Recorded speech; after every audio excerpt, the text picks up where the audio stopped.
Līvānu slimnīcā uzsākta Eiropas sociālā fonda finansētā projekta sociālās rehabilitācijas un sociālās aprūpes pakalpojuma attīstība Līvānu novadā realizācija. Projekta ietvaros Līvānu novadā tiks attīstīti jauni vai pilnveidoti esošie sociālās rehabilitācijas un aprūpes pakalpojumi, kuru nodrošināšanai un kvalitātes paaugstināšanai tiks izveidota starpnozaru speciālistu komanda, kas sniegs bezmaksas pakalpojumus noteiktām projekta mērķa grupām. Pakalpojums būs bez maksas pieejams bērniem ar funkcionāliem traucējumiem, tā skaitā redzes, dzirdes, kustību traucējumi. Pieaugušas personas saņems pakalpojumu ar funkcionāliem traucējumiem, arī, kā minēja, redzes, dzirdes un kustību traucējumi. Un arī šis pakalpojums bez maksas būs pieejams pirmspensijas un pensijas vecuma cilvēkiem. Tas ir jauns sociālais pakalpojums, kas Līvānu slimnīcā ir izveidots projekta ietvaros, lai attīstītu sociālos pakalpojumus Līvānu novadā. Šeit būs pieejami ārsta rehabilitologa, ergoterapeita, fizioterapeita pakalpojumi, kā arī sociālo darbinieku, sociālo aprūpētāju un psihologa pakalpojumi.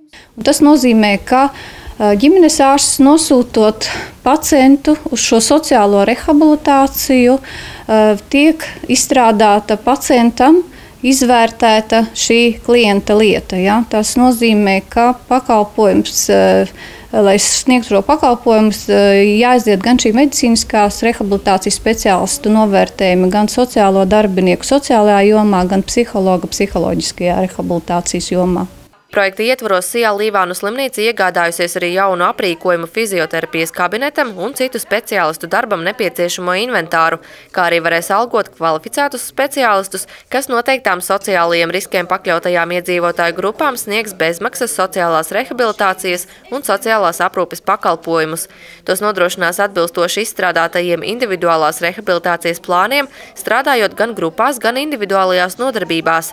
Šādu palīdzību plānots sniegt ne tikai pilsētas, bet arī novada lauku iedzīvotājiem visā Līvānu novadā. Sociālo pakalpojumu saņēmējiem tiks nodrošināts transports vai kompensētas sabiedriskā transporta izmaksas no to dzīves vietai līdz sociālās rehabilitācijas pakalpojumu saņemšanas vietai Līvānu slimnīcā. Projekts pat labi ir aktuāls, jo šobrīd Līvānu novadā un tuvākajā apkārtnē šādi sociālās rehabilitācijas un institūcijām alternatīvi sociālās aprūpes pakalpojumi sociāli neaizsargātākajām personām nav pieejami, bet ir ļoti nepieciešami, lai ļautu cilvēkiem ar nelielām veselības problēmām atvieglot ikdienas soli un atgūt dzīves prieku un spēju pilnvērtīgi iekļauties sabiedrībā. Projekta realizācija ilgs līdz 2013. gada martam, un tā izmaksas ir teju 100 000 latu. Lāsma Skļarska, Jolanta Šidlovska, Vidusdaugavas televīzija.